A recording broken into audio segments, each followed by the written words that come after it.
नमस्कार. आपणा सर्वांचं आजच्या या वर्गामध्ये हार्दिक स्वागत आहे. कोरोना महामारीच्या काळामध्ये आपल्यासमोर दुसरा कोणताही पर्याय उपलब्ध नसल्यामुळे आज आपण ह्या वर्गामध्ये एकत्र जमलेले आहोत. जगातले जवळजवळ 205 देश या कोरोनाच्या संसर्गामुळे अगदी मेटाकुटीला आले आहेत. ज्यांना आपण बलाढ्य देश समजतो असे बलाढ्य, शक्तिशाली, साधन संपन्न असे देश या सगळ्या देशांनी या महामारीसमोर गुडघे टेकल्याचं आपल्याला दिसतंय. अनेक देशांची वाताहत झालेली आहे. हॉस्पिटलमध्ये जागा नाही आणि मृत व्यक्तींना पुरण्यासाठी सुद्धा खड्डे तयार नाहीत. अलीकडे टी व्हीवर ब्राझीलमधलं एक दृश्य दाखवलं होतं की एका मोकळ्या जागेमध्ये एकाच खड्ड्यामध्ये अनेक मृतदेह ते त्या ठिकाणी दफन करत होते. आपल्या देशात त्यामानाने मृतांची संख्या लक्षात घेतली तर स्थिती बरी आहे असं म्हणावं लागेल. पण सर्वसामान्य कुटुंबांमध्ये, सर्वसामान्य घरांमध्ये आज अशी परिस्थिती आहे की घरातल्या एखाद्या व्यक्तीला शिंक जरी आली तरी बाकीच्या सगळ्यांच्या अंगावर काटा उभा राहतो. आज संपूर्ण जगामध्ये 90 लाख लोक या कोरोनाच्या संसर्गामुळे पीडित आहेत. 5 लाख लोक मृत झालेले आहेत. आणि भारताचा जर विचार केला तर भारतामध्ये ही संख्या 5 लाख पेशंटची आणि जवळपास 15,000 लोकांचा मृत्यू या संसर्गामुळे झालेला आहे. व्यक्ती, कुटुंब, समाज, राज्य, राष्ट्र या सगळ्या पातळ्यांवर याचा परिणाम आपल्याला जाणवतो आहे.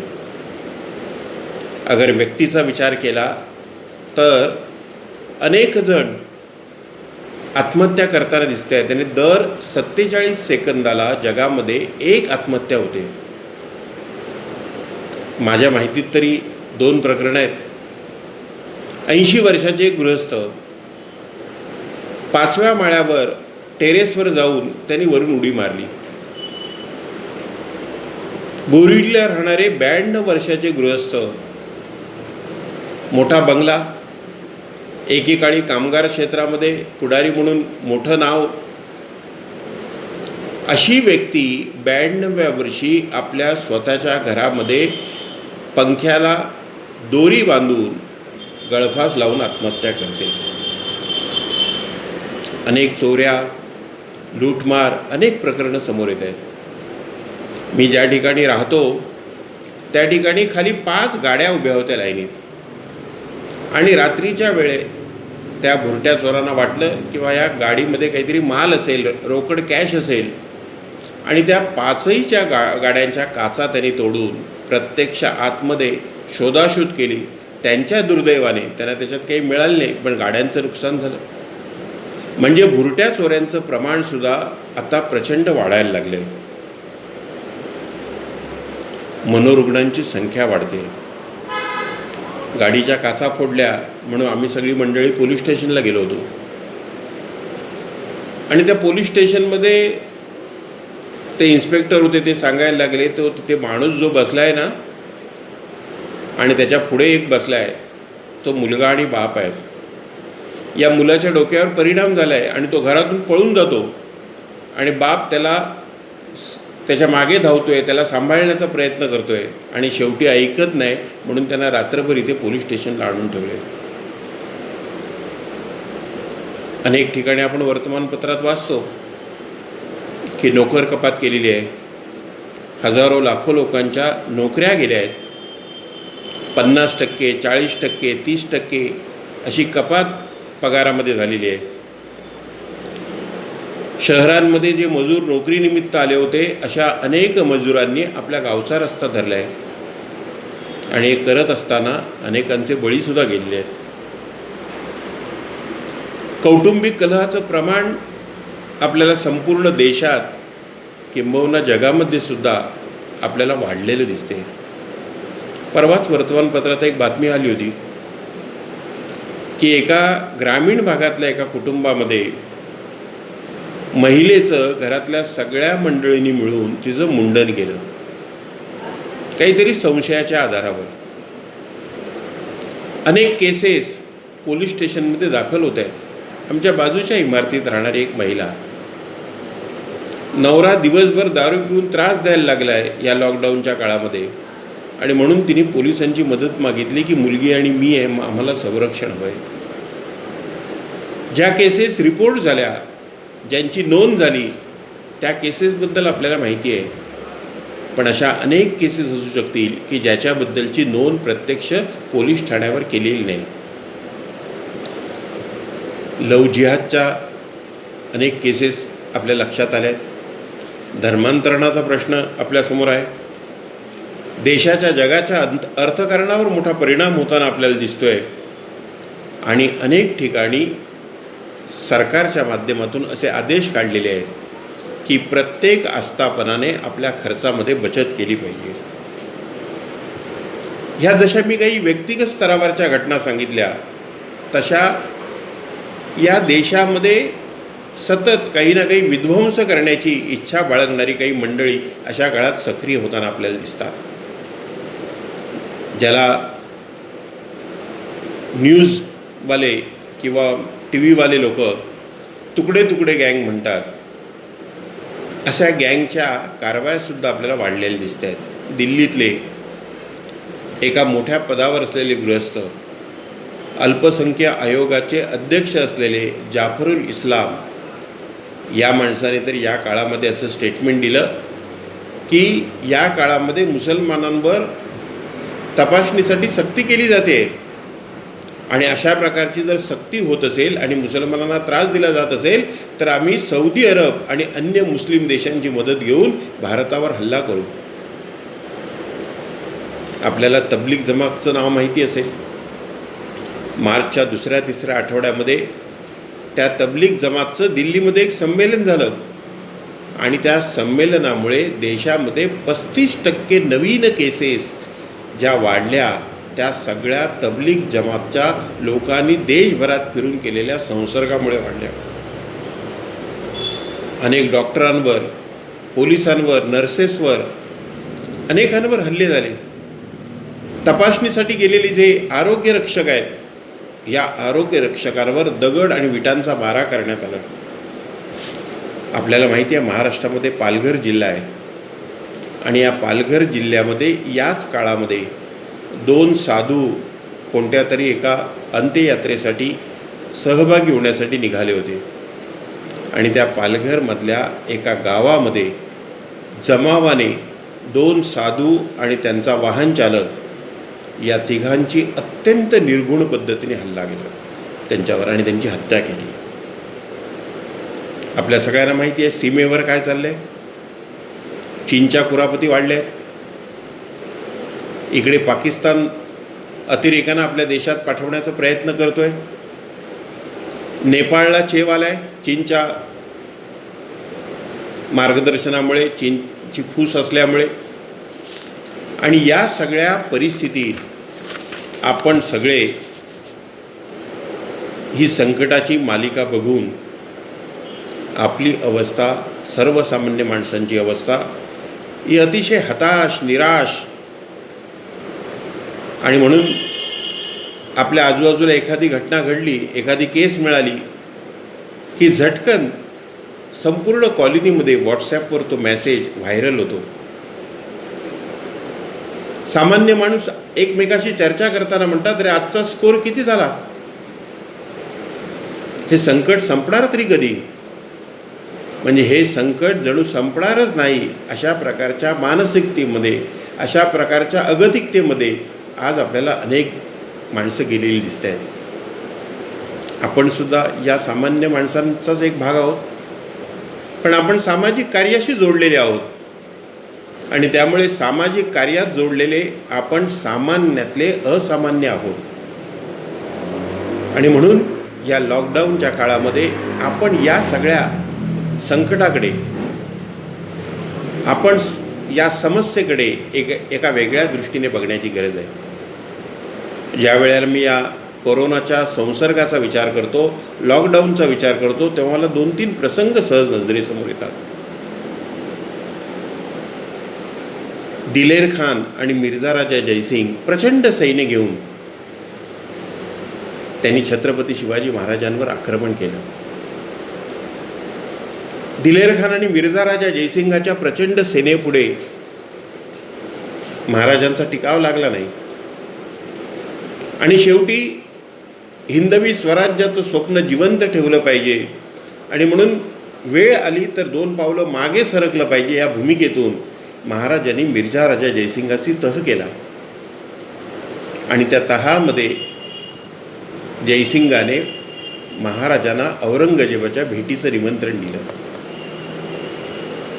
आपल्या सगळ्यांना माहिती आहे महाराज भेटायला गेले, पण त्या प्रत्यक्ष भेटीमध्ये महाराजांना रांगेत उभं केलं आणि 3ऱ्या दर्जाची वागणूक दिली. महाराज संतप्त झाले, महाराजांचा अपमान झाला आणि महाराजांनी प्रत्यक्ष तो अपमान सहन न होऊन त्या दरबारामध्ये औरंगजेबाला स्पष्ट शब्दात सुनावलं, खडसावलं. आणि पुढे काय झालं आपल्याला माहिती आहे. औरंगजेबाने शिवाजी महाराजांना कैद केलं आणि आग्र्याच्या किल्ल्यामध्ये ठेवलं. आणि त्या किल्ल्याचा जो रक्षक होता सुजान खान आणि पोलाद खान यांना स्पष्ट सूचना दिलेल्या होत्या की शिवाजी महाराजांना आपल्याला जिवंत सोडायचं नाही. आणि या स्पष्ट सूचनांच्या मागे आधारही होता, कारण औरंगजेब याने आपल्या बापाला सुद्धा सोडलं नव्हतं. त्याने आपल्या बापाला तुरुंगात टाकलं होतं. आपला भाऊ त्याचाही त्याने खून केला होता सत्तेसाठी, संपत्तीसाठी. म्हणजे असा औरंगजेब शिवाजी महाराजांना जिवंत सोडणं शक्यच नव्हतं. आणि इतिहासकार सांगतात की शिवाजी महाराजांना मारल्यानंतर त्यांचं मुंडकं एका चांदीच्या तबकात आपल्यासमोर पेश व्हावं म्हणून त्यांनी एक खास चांदीचा तबक बनवून घेतला होता. आपण कल्पना करू शकतो काय स्थिती असेल शिवाजी महाराजांच्या मनाची. समोर मृत्यू समोर दिसतोय आणि हिंदवी स्वराज्याचं स्वप्न आपल्या डोळ्यासमोर नष्ट होणार असं वाटतंय. अशा स्थितीमध्ये शिवाजी महाराजांनी धीर सोडला नाही. म्हणजे एक प्रकारे लॉकडाऊनचं मोठं संकट त्यांच्यासमोर उभं होतं, पण त्यांनी हाय खाल्ली नाही. त्यांनी विचार केला या परिस्थितीतून आपल्याला वेगळं काय करता येईल. आजच्या भाषेत ज्याला आउट ऑफ बॉक्स म्हणतो असं आपल्याला वेगळं काय करता येईल. आणि असा विचार करून त्यांनी पुढची योजना आखली. आणि आपल्या सगळ्यांना माहिती आहे की मिठाईच्या पेटाऱ्यातून महाराजांनी आग्र्यातून आपली सुटका करून घेतली. औरंगजेबाला वाटलं की शिवाजी महाराज आग्र्याहून पळाले, ते जाणार कुठे, ते जाणार दक्षिणेकडे. आणि म्हणून आपल्या सैन्याला आदेश दिला की दक्षिणेच्या दिशेने जाऊन शिवाजी महाराजांना जिवंत किंवा मृत माझ्यासमोर हजर करा. महाराजांनी हे ओळखलं होतं. ते दक्षिणेकडे गेले नाहीत, ते उत्तरेकडे गेले, मथुरेला गेले आणि वेषांतर करून मग महाराष्ट्रात आले. आणि महाराष्ट्रात आल्यावर सैन्याची जमवाजमव करून त्यांनी दक्षिणेतले अनेक किल्ले आपल्या साम्राज्यामध्ये सामील करून घेतले. कल्पना करा की किती कठीण प्रसंग होता. आणि या कठीण प्रसंगामध्ये सुद्धा त्यांनी बाहेर पडण्याचे मार्ग शोधले. 1984 साल मला आठवतं. इंदिरा गांधीची हत्या होऊन या देशामध्ये निवडणूक होऊ घातली होती आणि इंदिरा गांधींचे वारसदार म्हणून राजीव गांधी पंतप्रधान पदाचे उमेदवार या नात्याने त्या निवडणुकीमध्ये उभे राहिले होते. 1984 मध्ये निवडणूक झाली. निवडणुकीचा निकाल लागला आणि त्या संपूर्ण निवडणुकीमध्ये भारतीय जनता पक्षाचं पानिपत झालं. अभूतपूर्व यश राजीव गांधींना मिळालं. 522 एकूण जागांपैकी 414 जागा राजीव गांधींच्या पक्षाला मिळाल्या आणि भाजपला फक्त 2 जागा मिळाल्या. वर्तमानपत्राचे रकाने भरून आले आणि भाजप पराभूत झाल्याचा आनंद ज्यांना वाटत होता अशा सगळ्यांनी असं लिहिलं की याच्यातून आता भाजप उभा राहणं शक्य नाही. पण मंडळी, 1984 नंतर 5 वर्षांनी निवडणूक झाली आणि जी भाजप संपेल असं भाकीत केलं होतं त्या भाजपने मुसंडी मारून 2 जागांवरून लोकसभेच्या 86 जागा जिंकून आणल्या आणि VP सिंग सरकारला बाहेरून पाठिंबा दिला. 2 दिवसापूर्वी 25 जूनला 1975 साली जी आणीबाणी जाहीर झाली होती त्या आणीबाणीला 45 वर्ष पूर्ण झाल्याच्या निमित्ताने सगळीकडे वेगवेगळ्या लोकांच्या प्रतिक्रिया आल्या होत्या. एका वर्तमानपत्रात आणीबाणीमध्ये काही कार्यकर्त्यांनी केलेल्या कामाबद्दलची माहिती आली होती. धुळ्यामध्ये त्यावेळेला गोविंद यार्दी नावाचे एक प्रचारक काम करत होते आणि पूर्वी प्रचारक ज्या वेळेला एखाद्या जिल्ह्यामध्ये एखाद्या तालुक्यामध्ये जात असत त्यावेळेला त्यांच्या राहण्याची वेगळी व्यवस्था नसायची.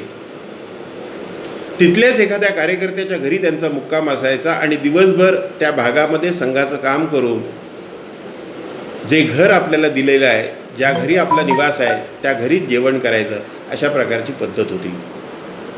आणि गोविंद यार्दी त्या काळामध्ये 1975 साली ज्या वेळेला आणीबाणी जाहीर झाली त्या काळामध्ये त्या धुळे जिल्ह्यातल्या शिंदखेड राजा या गावामध्ये होते. आणीबाणी जाहीर झाली. सगळ्या विरोधी पक्षाच्या प्रमुख लोकांना इंदिरा गांधींनी तुरुंगात डांबलं आणि जे लोक त्यांना वाटत होते की हे विरोध करणारे आहेत आपल्याला, अशा छोट्या मोठ्या सगळ्या कार्यकर्त्यांची धरपकड सुरू केली.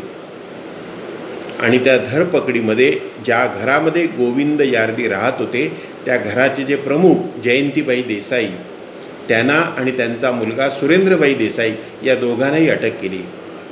आणि केवळ अटक केली नाही तर त्यांना मिसा लावला आणि मिसा याचा अर्थ जोपर्यंत आणीबाणी उठत नाही तोपर्यंत जेलमध्ये राहावं लागेल. गोविंद यार्दींना हे समजलं.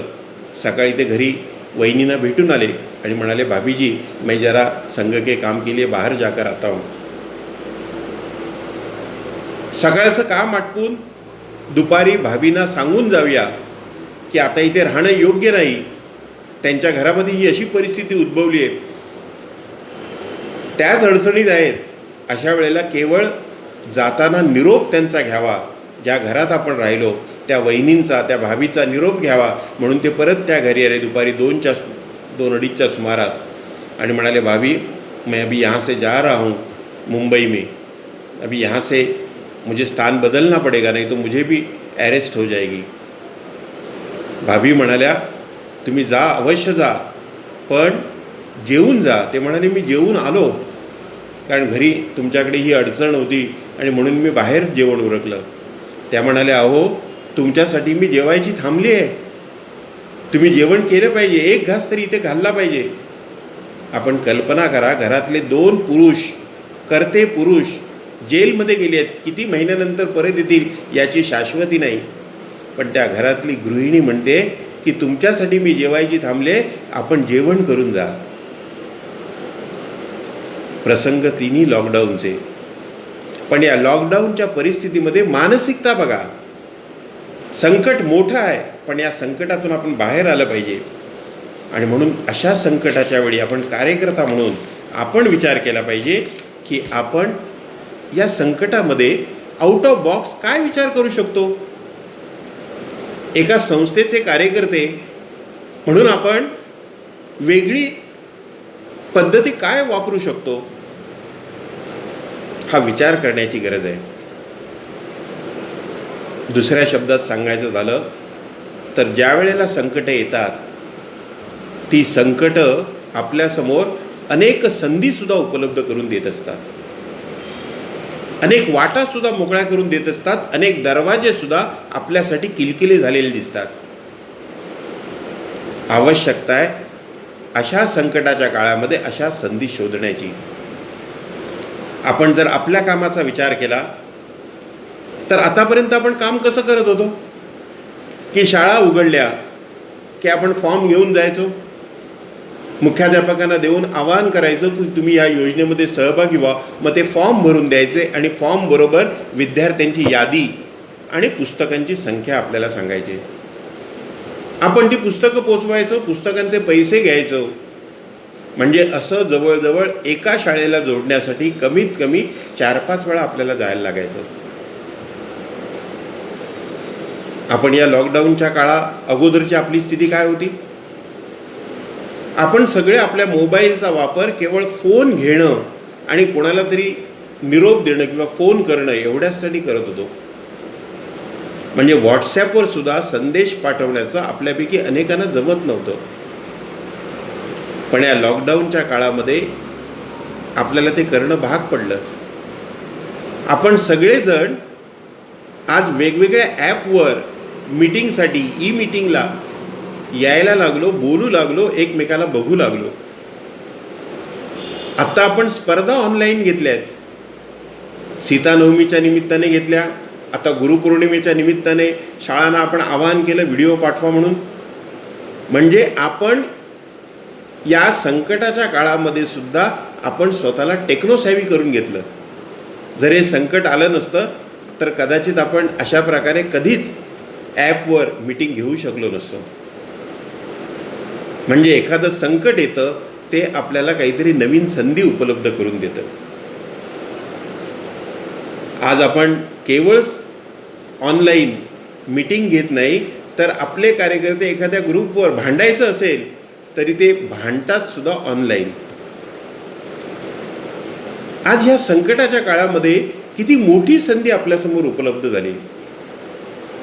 आपण कल्पना करा की एखाद्या माणसाने आपल्याला निधी दिला तर निधी दिल्यानंतर आपण कार्यालयात फोन करता, तो चेक कार्यालयात पोचतो आणि त्यानंतर कार्यालयातून आपल्याला पावती येते आणि आभारपत्र येतं. पण या टेक्नॉलॉजीमुळे आपण असा विचार करू शकतो का की एखाद्याने पैसे दिले ऑनलाईन, ते ऑनलाईन पैसे आल्याबरोबर दुसऱ्या क्षणाला त्याला ऑनलाईन पावती मिळाली पाहिजे. आज आपल्या गोष्टी हार्ड कॉपीच्या माध्यमातून मुलांपर्यंत पोचत आहेत. पण आज टेक्नॉलॉजीच्या मदतीने याच गोष्टी आपण रेकॉर्ड करून आणि त्याला चित्रांची जोड देऊन म्हणजे ऐकणंसुद्धा होईल आणि प्रत्यक्ष बघणंसुद्धा होईल. या पद्धतीने जर केलं आणि एखादा ॲप तयार केला तर मुलं तो ॲप डाउनलोड करू शकतील आणि त्यांच्या सोयीने त्या गोष्टी ऐकू शकतील.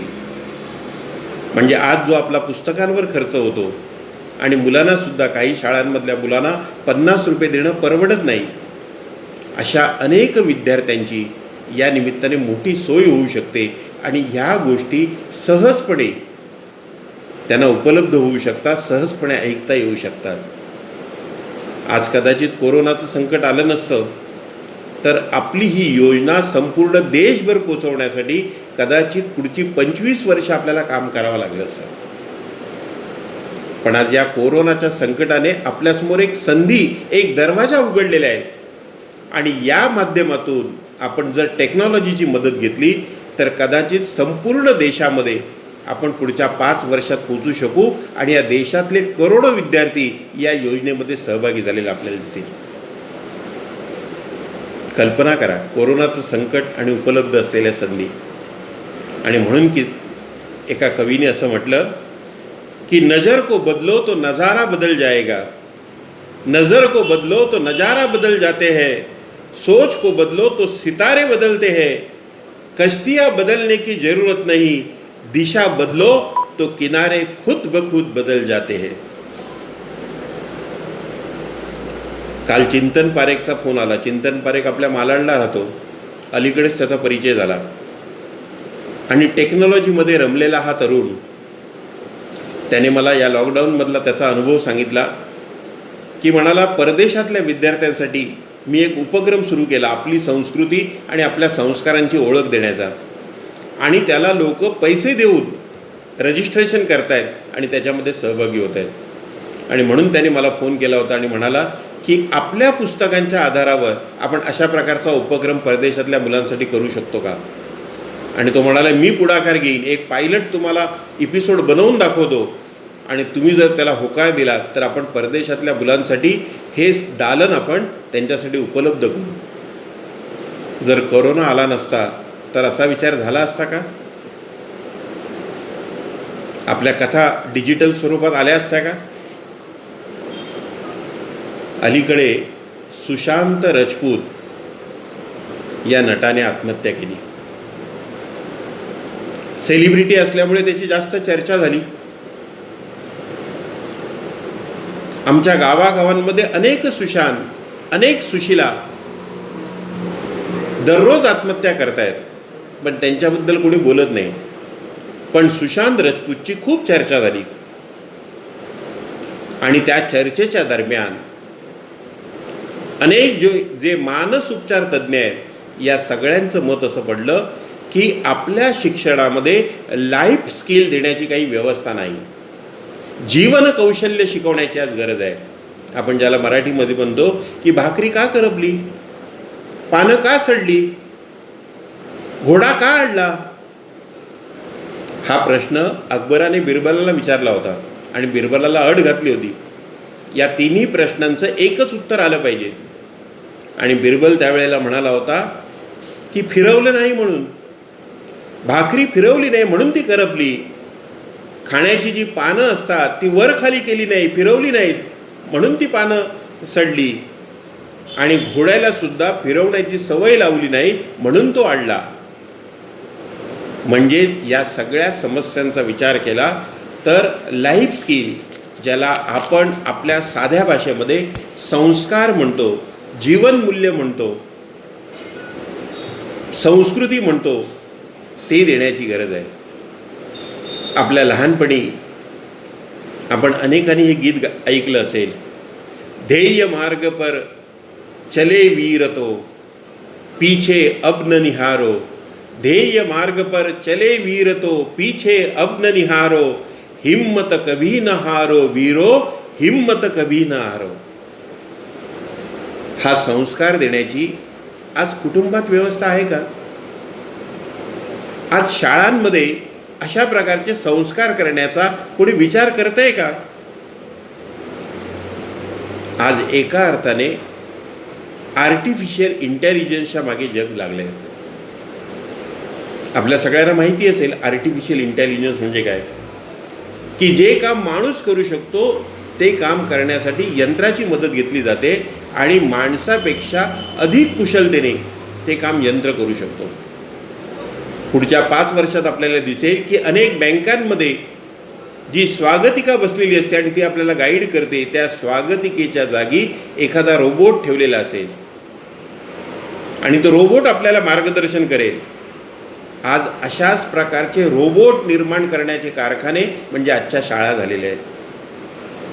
आणि मग ही जी कोरोनाची समस्या उभी राहिलेली आहे, कोरोनाचं संकट उभं राहिलेलं आहे, त्या संकटाच्या काळात आपल्याला विचार करायला प्रवृत्त करणारा हा प्रसंग आहे. आज अशा प्रकारचे संस्कार देण्याची कोणती व्यवस्था आपण उभी करू शकतो. एक नवीन आयाम आपल्या कामामध्ये आपण जोडू शकतो का.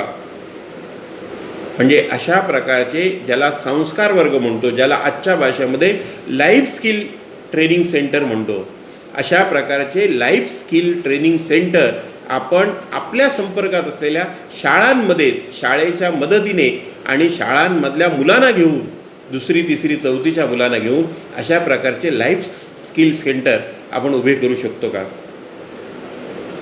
म्हणजे एक वेगळी संधी म्हणणं बरोबर नाही, पण समाजाची आवश्यकता आणि त्यानिमित्ताने आपण पुढाकार घेण्याची गरज ही आपल्यासमोर उभी राहिलेली आहे. आज आपण आजूबाजूला बघत असताना आपल्या कुटुंबाची अवस्था काय दिसते. आज आपली कुटुंब विस्कळीत होत चालली आहेत. एका बाजूला आपली कुटुंब विस्कळीत होत आहेत तर दुसऱ्या बाजूला आपल्या संस्कृतीबद्दल उत्सुकता, आदर आणि आत्मीयता वाढलेली आपल्याला दिसते. राजदीप सरदेसाईने पाकिस्तानमधल्या एका व्यक्तीची मुलाखत यूट्यूबवर बघायला मिळाली आणि तो व्यक्ती असं म्हणायला लागला की मी आज मुसलमान आहे, पण माझे पूर्वज कोण होते याचा शोध घ्यायला मी लागलो आहे. आणि तो शोध घेता घेता माझ्या असं लक्षात आलं की आम्ही लोहाणा समाजापैकी आहोत आणि सिंधी लोहाणा या कम्युनिटीमधले आहोत. त्या काळात आमच्या 60 कुटुंबांनी मुस्लिम धर्म स्वीकारला. आज आम्ही त्याचा शोध घेत आहोत आणि तो शोध घेताना आमच्या असं लक्षात आलं की आज जरी आम्ही मुसलमान असलो तरी आम्ही पूर्वी हिंदू होतो आणि त्यामुळे हिंदूंबद्दलचा जो तिरस्कार आमच्या मुसलमानांमध्ये पसरवला जातोय तो चुकीचा आहे, अत्यंत चुकीचा आहे. एका बाजूला हे चित्र दिसते, जगामध्ये लोक नमस्कार करायला लागले, आयुर्वेदाबद्दल चर्चा व्हायला लागली, योगाबद्दल आकर्षण वाढायला लागले, आणि दुसऱ्या बाजूला संस्काराचं विद्यापीठ असलेली आमची कुटुंब ही विस्कळीत होताना दिसत आहेत. आमचा संवाद कमी झाला आहे, आमच्या नात्यांमध्ये दरी निर्माण झाली आहे. आपण नावाने हिंदू आहोत. माझं नाव सालेकर आहे म्हणून मी हिंदू, माझं नाव देसाई आहे म्हणून मी हिंदू, माझं नाव पारगावकर आहे म्हणून मी हिंदू, माझं नाव संसारे आहे म्हणून हिंदू. कोणते हिंदू संस्कार आमच्या कुटुंबामध्ये शिल्लक राहिले आणि असे संस्कार उजळवायची कोणती व्यवस्था आमच्या घरामध्ये आता आहे? आणि ही व्यवस्था नाही याची जाणीव तरी आपल्या घरामध्ये, आपल्या कुटुंबातल्या सदस्यांमध्ये आहे का? हा विचार करण्याची वेळ आहे. आपल्याकडे आपण स्नानाला खूप मोठं महत्त्व देतो की आपण शुचिर्भूत झालं पाहिजे, स्नान केलं पाहिजे. आपले एक कार्यकर्ते एका आयुर्वेद कॉलेजमध्ये गेले होते आणि त्या आयुर्वेद कॉलेजमध्ये गेल्यानंतर सगळी हिंदू मुलं होती. त्या मुलांना विचारलं की आपण हिंदू म्हणून किमान काही गोष्टी केल्या पाहिजे. त्यातली एक गोष्ट म्हणजे स्नान करणं दररोज. बाकीच्या धर्मियांमध्ये ही अट नाही. ते स्नान न करता सुद्धा चर्चमध्ये जाऊ शकतात, मशिदीमध्ये जाऊ शकतात, जेवण करू शकतात, 2-3 दिवस तसेच राहू शकतात. कारण मुळात त्यांचा उगम जो झाला तो वाळवंटात झाला, तिथे पाणीच नव्हतं. पण आपण मात्र दररोज शुचिर्भूत झालं पाहिजे, दररोज स्नान केलं पाहिजे, ही हिंदू म्हणून किमान अपेक्षा आहे. तुम्ही सगळे स्नान करता का?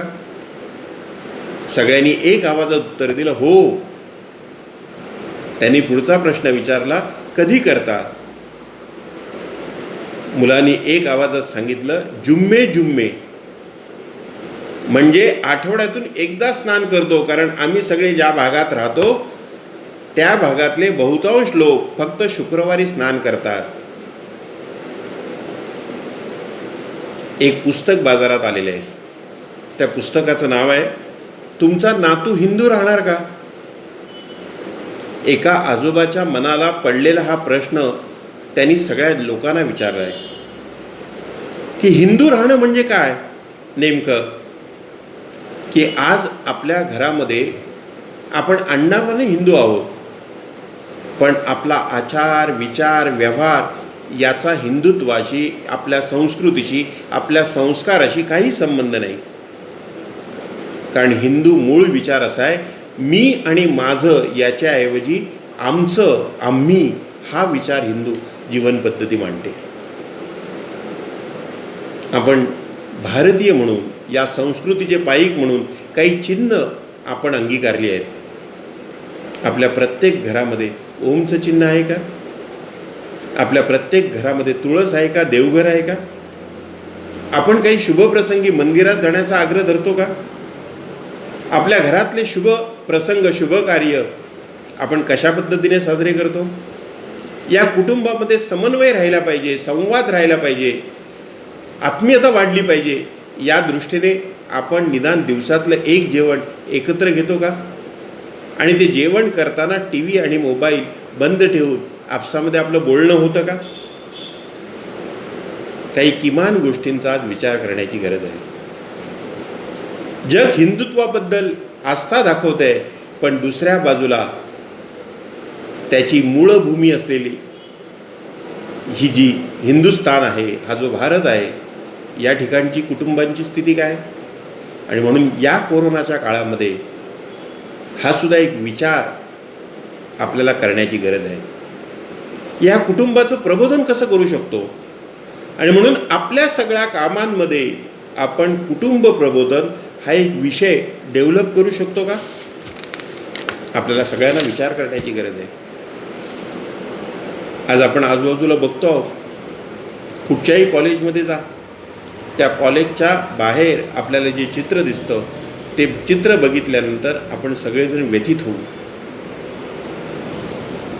आज फेसबुकवर गेलात तर त्या फेसबुकवर आपण व्हिडिओचं असलेलं बटन क्लिक केलं तर अनेक वेब सिरीज आपल्यासमोर येतात. आणि त्या वेब सिरीजमध्ये कशाचं चित्रण केलेलं आहे? सगळ्या वेब सिरीजमध्ये अश्लीलतेचा बाजार मांडलेला आहे. आमची जी पवित्र नाती आहेत,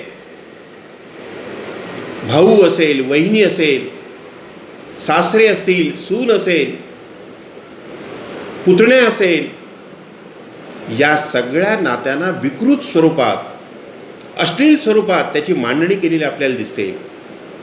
त्या सगळ्या वेब सिरीजमध्ये अशा प्रकारे दाखवलेलं असतं की आमच्या ग्रामीण भागातल्या सगळ्या महिला या अत्यंत कामुक आहेत.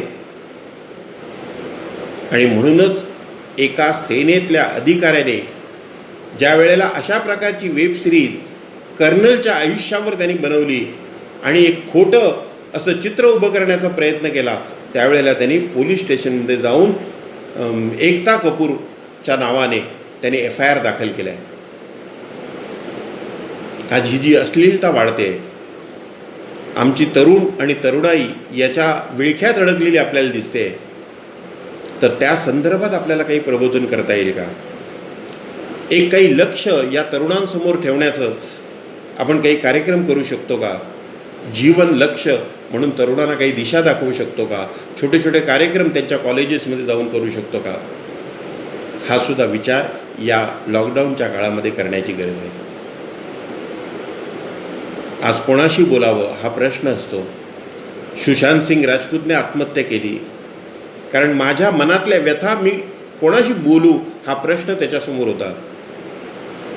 आज ही काळाची गरज आहे. एक हेल्पलाईन उभी करणं, बोला मोकळेपणाने. तुमच्या मनात जे दुःख असेल त्याबद्दल तुम्ही बोला, आम्ही तुम्हाला कान द्यायला तयार आहोत. आज देशामध्ये 15% प्रत्यक्ष मनोरुग्ण आहेत आणि 10% रुग्ण असे आहेत की ज्यांना मनोरुग्ण म्हणता येणार नाही, पण त्या वाटेने त्यांचा प्रवास सुरू आहे. या संदर्भात अशा प्रकारची हेल्पलाईन टेक्नॉलॉजीच्या मदतीने आम्ही उभी करू शकतो का? आपल्याला विचार केला पाहिजे. आज विद्यार्थ्यांवर आपण संस्कार करायला निघालो आहोत, पण पालक म्हणून माझं कर्तव्य काय? मुलांना केवळ चांगले कपडे दिले, चांगलं अन्न दिलं आणि त्यांची संपूर्ण हौस भागवली म्हणजे मी माझं कर्तव्य पूर्ण केलं का? आणि म्हणून पालक प्रबोधन, सुदैवाने अनेक शाळा आपल्या संपर्कात आहेत. पालकांच्या सभा महिन्यातून एकदा होतात. या सभांचा, या सेटअपचा उपयोग करून आपल्याला पालक प्रबोधन मोठ्या प्रमाणावर करता येईल. आणि ज्याच्या आधारावर केवळ पालक प्रबोधन होणार नाही तर कुटुंब प्रबोधनसुद्धा होईल. आणि या कुटुंब प्रबोधनाच्या माध्यमातून कार्यकर्त्यांची एक फळी आपल्या कामाशी जोडली जाईल. आमच्या पालघरमधल्या कार्यकर्त्या, मनोरच्या कार्यकर्त्या निमा लोखंडे, त्यांनी महिलांचा एक बचत गट उभा केलेला आहे. 350 महिलांचा बचत गट आहे. म्हणजे महिला सक्षमीकरणाचा एक प्रयोग आणि त्या माध्यमातून आपले संस्कार, आपली संस्कृती, आपली जीवनमूल्य त्या महिलांपर्यंत पोहोचवण्याचा एक प्रयत्न निमा लोखंडे करत आहेत. अशा प्रकारचा महिला सक्षमीकरणाचा प्रयोग आणि या निमित्ताने तळागाळातल्या मजूर काम करणाऱ्या, घरकाम करणाऱ्या महिलांना आपल्या संस्कृतीची ओळख आपण करून देऊ शकतो का? हा सुद्धा विचार आपल्याला करायचा आहे. आज आपण एक प्रकल्प घेऊन शाळांमध्ये जातो, पण खरं म्हणजे नैतिक शिक्षण हा प्रत्येक शिक्षकाचा विषय झाला पाहिजे. जीवनमूल्य मुलांमध्ये रुजवण्याची आहे, ती केवळ एखादा अमुक शिक्षकच रुजवेल असं काही होता कामा नये.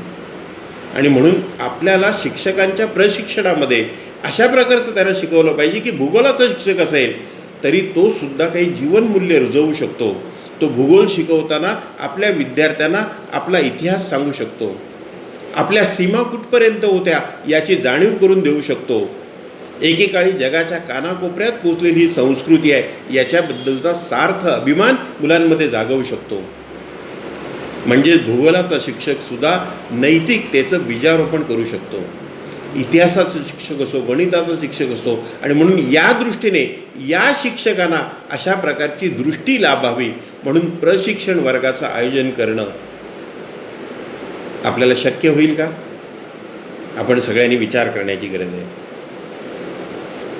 आज काउन्सिलिंगची मोठ्या प्रमाणावर गरज आहे. शाळांमध्ये काउन्सिलर आहे, पण ते सगळं आज अनेक शाळांमध्ये कागदावर आहे. आणि आईवडिलांनाही कळत नाही की प्रत्यक्ष माझ्या मुलाला काउन्सिलिंगची गरज आहे का. शाळेतून जेव्हा प्रगती पुस्तक त्यांच्या हातात येतं त्यावेळेला त्या मुलाला ते ओरडतात, मारतात. पण मूळ समस्या जी आहे ती काउन्सिलिंगची आहे. त्याचं समुपदेशन करण्याची आहे, त्याला समजून घेण्याची आहे. आणि त्या बाबतीत आपल्याला काही करता येईल का असा विचारसुद्धा आपण आता या काळात करण्याची गरज आहे. आपण काम करत असताना केवळ कार्यक्रम ओरिएंटेड होता कामा नये, तर या कार्यक्रमांच्या आधारावर आपल्याला माणसं जोडता आली पाहिजे. माणसं जोडणं हे आपलं मुख्य काम आहे. आणि म्हणून एखादा विचार, एखादा कार्यक्रम समोर आला तर तो करताना त्याच्यातून माणसं किती उभी राहतील. आज योगाबद्दल लोकांमध्ये आकर्षण वाटलं आहे. शरीर स्वास्थ्याकडे लोक अधिक लक्ष देऊ लागली आहेत. आणि या काळात योगा सेंटर्सच्या माध्यमातून आपण संघटन पण करू शकतो आणि अनेक लोकांपर्यंत आपल्या संस्कृतीचा विचार पोहोचवू शकतो. अनेक कामं या निमित्ताने आपल्या समोर आली. आता ही कामं समोर आल्यानंतर आपलं ध्येय स्पष्ट आहे, आपला उद्देश स्पष्ट आहे, आपल्याला काय करायचं हे समजतंय. पण ह्या उद्देशाच्या पूर्ततेसाठी रस्ता कोणता आहे, मार्ग कोणता आहे, आपला तत्वज्ञान, आपला विचार, आपल्या योजना ह्या साकार करण्यासाठी आमची कार्यपद्धती कोणती याचा विचार आपण सगळ्यांनी करण्याची गरज आहे. आणि हे काम करणारे जे साधक आहेत, जे कार्यकर्ते आहेत, या कार्यकर्त्यांमध्ये हे काम करण्यासाठी आवश्यक असलेला निस्वार्थी भाव आणि समर्पण वृत्ती निर्माण करण्यासाठी कोणती यंत्रणा आम्ही उभी केली पाहिजे याचा सुद्धा आपल्याला विचार केला पाहिजे. या गोष्टी आपण कशा त्यांच्यामध्ये इन्कल्केट करणार आहोत, कशा त्यांच्यामध्ये इम्बाईब करणार आहोत, कशा प्रकारे त्या रुजवणार आहोत. मला आठवतं की ज्या वेळेला संपर्क तुटतो तेव्हा त्या कार्यकर्त्याची अवस्था काय होते. आपण गावाकडे जात असताना ठिकठिकाणी पाट्या लावलेल्या असतात, नजर हटी दुर्घटना घटी. मला शिवडीतल्या एका कार्यकर्त्याचं उदाहरण आठवतं. अनेक वर्ष आपल्या कामात होता आणि काही कारणामुळे तो आपल्या कामातून दूर गेला आणि नंतर मला ऐकायला मिळालं की तो व्यसनाधीन झाला. म्हणजे सातत्याने त्या जर वातावरणात आपण नसलो तर जो विचार आपण घेऊन निघालेलो होतो तो विचार कुठेतरी आपल्या मनातून निघून जातो. दांडेश्वर जिल्हा आमचा मुंबईतला, त्या दांडेश्वर जिल्ह्यामध्ये एक सधन महिलांचं एक ग्रुप आपल्या कामामध्ये होता. काही वर्ष काम केल्यानंतर त्या म्हणायला लागल्या की अहो तेच काम करायचं आहे, त्यासाठी एकत्र येण्याची काय गरज आहे. तुम्ही आम्हाला आवाज द्या, आम्ही परीक्षेच्या वेळेला येऊ, काही काम असलं तरी येऊ, पण हे रोज भेटणं नको. आणि असं म्हणणाऱ्या महिला की आम्ही काम असलं तरी येऊ, शेवटी त्या कधीच पुढे कामात आल्या नाही. आपण कल्पना करा की आज अनेक वस्त्यांमध्ये कोरोनाच्या संदर्भात टेस्टिंगसाठी अनेक लोक PPE किट घालून आपला स्वतःचा जीव धोक्यात घालून त्या वस्त्यांमध्ये फिरताना दिसत आहेत. सरकारला, महानगरपालिकेला मदत करतायत. हे लोक कोण आहेत आणि त्यांना आपला जीव धोक्यात घालून सुद्धा अशा प्रकारचं काम करण्याची प्रेरणा मिळाली कुठून. हे कोण आहेत लोक. हे लोक रोज त्यांच्या मनावर जो संस्कार होतो की मला या देशासाठी काही केलं पाहिजे, या देशाचं माझ्यावर ऋण आहे, या समाजाचं माझ्यावर ऋण आहे. आणि तो संस्कार असतो नमस्ते सदा वत्सले मातृभूमे त्वया हिंदभूमे सुखम वर्धितोहम परम वैभवमने तुमे तत्स्वराष्ट्रम समर्था भवत्वा शिशाते भृशम. हे मातृभूमी, तुझा पुत्र म्हणून तुला परम वैभव प्राप्त करून देण्यासाठी मी पराक्रमाची पराकाष्ठा करीन, मी माझं सर्वस्व अर्पण करीन. आणि याच प्रेरणेतून, याच संस्कारातून, हा जो रोज संस्कार त्यांच्यावर होत गेला, त्याच संस्कारातून केवळ मुंबईत नव्हे तर कन्याकुमारीपासून केरळपर्यंत आणि कच्छपासून आसामपर्यंत देशाच्या कानाकोपऱ्यात याच वृत्तीतून अनेक तरुण, अनेक कार्यकर्ते त्याच्यामध्ये काम करत आहेत. कारण जेव्हा आपण काम करतो त्यावेळेला आपण हे समजून घेतलं पाहिजे, आपण काम का करतो, मी हे काम कशासाठी करायचं. एखादा रोटरी क्लब असतो, एखादा लायन्स क्लब असतो, एखादी आणखी कोणती संस्था असते, तेही अनेक जण काम करत असतात. पण ते काम करणारी मंडळी समाजामध्ये परिवर्तन घडवून आणू शकत नाही. कारण ते काम करणं हा त्यांचा स्टेटस सिम्बॉल झालेला असतो. कारण ते काम अशासाठी करत असतात की आपल्या व्हिजिटिंग कार्डवर आपलं कुठेतरी नाव दिसलं पाहिजे आणि ते व्हिजिटिंग कार्ड माझ्या ओळखीच्या 4 लोकांना मला देता आलं पाहिजे. आपण अशा व्हिजिटिंग कार्डसाठी काम करणारे कार्यकर्ते नाही आहोत. आणि म्हणून आपण काम का करतो याचं स्मरण सातत्याने आपल्याला होण्याची गरज आहे. मंडळी, लक्षात घ्या, जगामध्ये अनेक राष्ट्र होती, काळाच्या ओघामध्ये अनेक राष्ट्र समाप्त झाली आणि त्या राष्ट्रांचा निर्माणाचा आधार होता त्यांची जात असेल, त्यांचा धर्म असेल, त्यांची जमात असेल, त्यांची भाषा असेल किंवा राजकीय सत्ता असेल.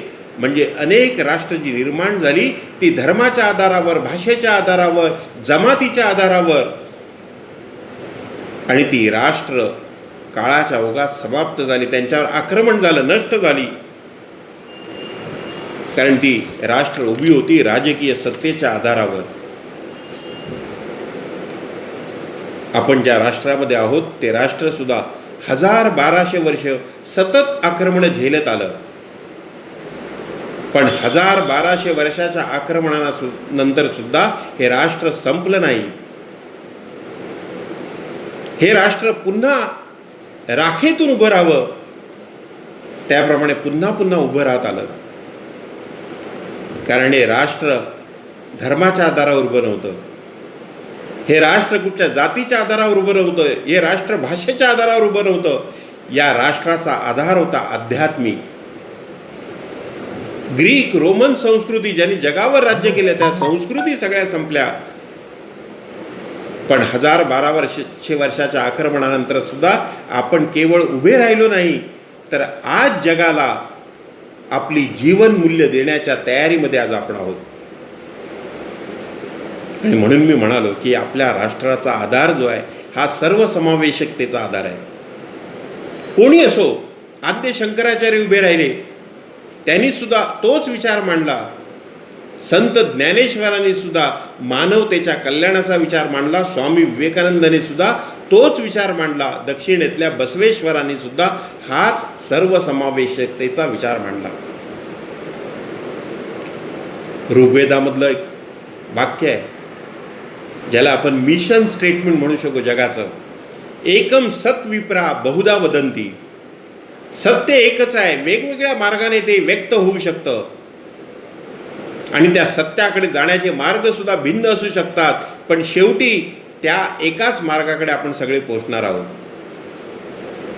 आपण कल्पना करा की अशा प्रकारचा विचार मांडणारी एकमेव जगातली जीवन पद्धती कोणती असेल तर ती हिंदू जीवन पद्धती आहे, हिंदू संस्कृती आहे. त्या जीवन पद्धतीने सांगितलं परमात्मा सर्वव्यापी आहे. प्रत्येक माणसामध्ये, प्रत्येक चराचर सृष्टीमध्ये परमेश्वर आहे आणि म्हणून जगण्याचा अधिकार प्रत्येकाला आहे. आणि या आध्यात्मिक विचाराच्या आधारावर हे राष्ट्र झुंजत राहिलं, लढत राहिलं, पुन्हा पुन्हा उभं राहिलं.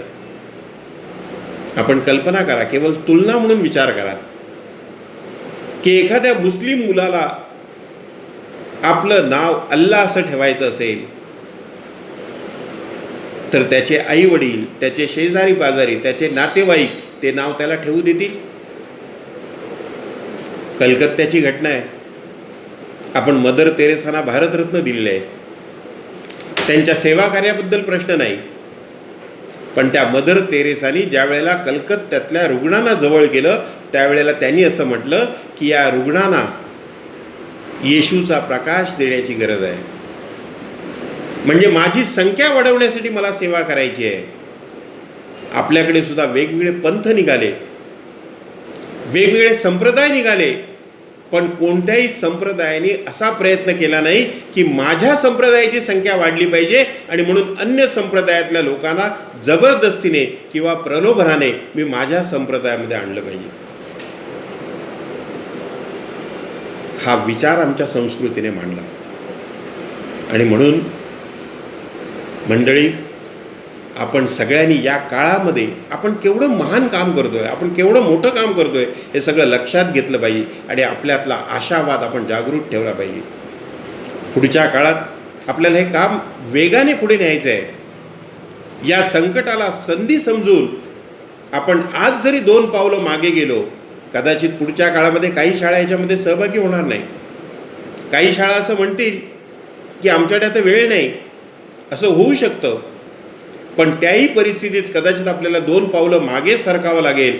पण ही 2 पावलं जी आपण आज मागे सरकणार आहोत ती पुढच्या काळामध्ये 4 पावलं मोठी उडी घेण्यासाठी जाणार आहोत. आणि म्हणून आपल्याला थोडंसं काही प्रयत्न करावे लागतील, प्रयत्नांचे काही टप्पे ठरवावे लागतील.